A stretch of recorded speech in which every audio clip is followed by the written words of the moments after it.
শ্রীমা ভাবরাজ্যে থেকে ঠাকুরের পূজা ও সাধনার সমস্ত ফল বিনা সাধনায় পেলেন।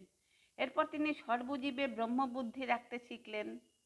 এদিকে ঠাকুর ও স্ত্রীর প্রতি সর্বশ্রেষ্ঠ কর্তব্য পালন করে দায়মুক্ত হলেন। এই ষোড়শী পুজোর পরেও শ্রীমা ৫-৬ মাস রাতে ঠাকুরের পাশেই ঘুমিয়েছিলেন। মা পরে নিজে বলেছেন, ঠাকুর যে কি অপূর্ব দিব্যভাবে থাকতেন তা বলে বোঝানো যায় না। কখনো ভাবের ঘোরে কত কি কথা, কখনো হাসি, কখনো কান্না, কখনো বা একেবারে সমাধিতে স্থির হয়ে যাওয়া, এই রকম সমস্ত রাত। সে কি এক আবির্ভাব আবেশ। মা বলেছেন, ভাব সমাধির কথা তখন তো বুঝি না। একদিন তার সমাধি ভাঙছে না দেখে হৃদয়কে ডেকে পাঠাই, সে এসে কানে নাম শোনাতে শোনাতে তবে চৈতন্য হয়। পরে ঠাকুরই মাকে শিখিয়ে দিয়েছিলেন, এই রকম ভাব দেখলে এই নাম শোনাবে, এই রকম ভাব দেখলে এই বিষ শোনাবে। তখন মা রাতে জেগে থাকতেন, কখন যে ঠাকুরের ভাব সমাধি হবে এই ভেবে। একথা ঠাকুর জানতে পেরে নহবতে আলাদা শুতে বললেন। শ্রীমা যেখানেই থাকুন না কেন, ঠাকুরের মায়ের এক ডাকেই তার পাশে চলে আসতেন। মা বলতেন, তিনি আমার গুরুজন, আমার মা। আহা, তিনি বুড়ো হয়েছেন, আমি যদি তাড়াতাড়ি তার কাছে না যাই তার অসুবিধা হতে পারে। সেজন্য দৌড়ে তার কাছে চলে যায়। ঠাকুরের মা তখন নহবতের উপরে থাকতেন আর মা থাকতেন নিচে। এই সময় ঠাকুরের নিজেকে জগদম্বার সখী বা পরিচারিকা মনে করতেন এবং শ্রীমাকেও জগদম্বার আরেকজন সখী বলে ভাবতেন।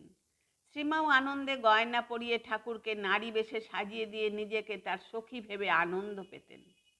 ষোড়শী পুজোর প্রায় ১ বছর পর শ্রীমা অসুস্থ হয়ে পড়েন। ডাক্তারের চিকিৎসায় কোনো ফল হয়নি, তাই মা দক্ষিণেশ্বর ছেড়ে সকলের পরামর্শের কামারপুকুর হয়ে জয় রামবাটি চলে যান। ষোড়শী পুজোর প্রায় ১ বৎসর পরে শ্রীমা দক্ষিণেশ্বরে আসেন, কারণ ত্যাগের দাদা শ্রীযুক্ত রামেশ্বর দেহত্যাগ করেন এবং ওই বৎসরেই রামনবমী তিথিতে শ্রীমায়ের বাবা শ্রীযুক্ত রামচন্দ্র ইহলোক ত্যাগ করেন। তাই শ্রীমা ১ মাস পরে বেদনা থেকে মনকে মুক্ত করার জন্য দক্ষিণেশ্বরে আসেন। তাছাড়া বাবার বাড়িতে দারিদ্র্যের মধ্যে দিন কাটছিল, ঘরে টাকা পয়সা নেই, ছেলেরা ছোট, পিতার মৃত্যুতে আয় বন্ধ, চাষ আবাদ দেখার কেউ নেই। শ্রীমায়ের কাকা ঈশ্বরচন্দ্র কলকাতায় পুরোহিতের কাজ করেও টাকা পাঠাতে পারতেন না।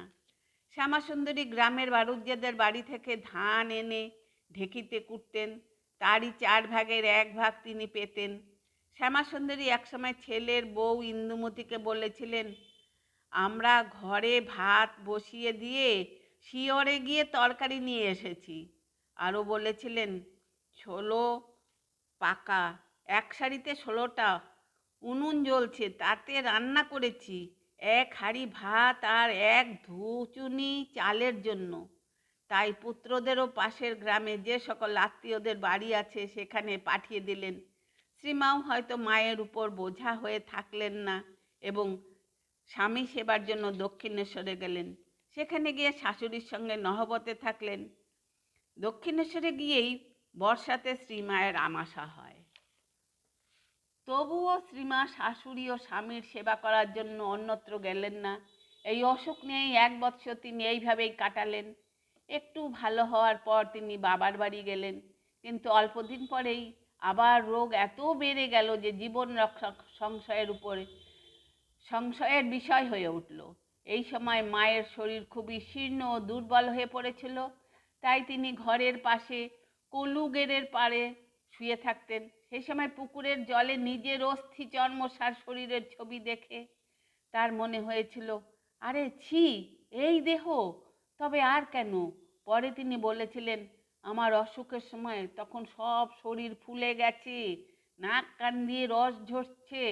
তখন মায়ের ভাই উমেশ বলেছিল, দিদি, এখানে সিংহ বাহিনী আছেন, হত্যা দেবে? উমেশ দিদিকে রাজি করিয়ে ধরে নিয়ে যায়। গিয়ে মায়ের মারুতে পড়ে রইলেন।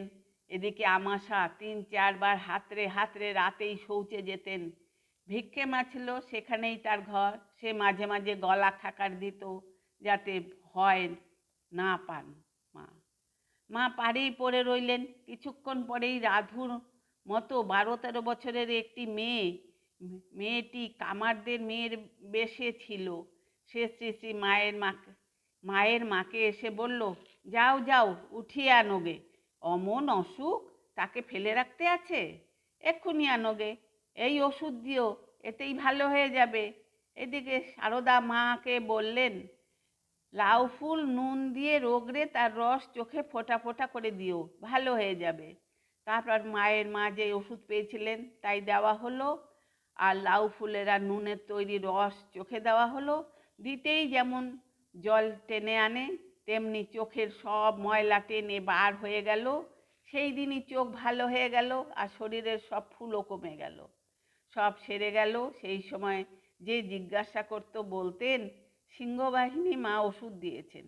সেই থেকে মায়ের মাহাত্ম্য প্রচার হলো। তার আগে সিংহবাহিনী মাকে অত কেউ জানত না। আজ এখানে শেষ করছি। সবাই আমার নমস্কার নেবেন। সবাই ভালো থাকবেন, সুস্থ থাকবেন।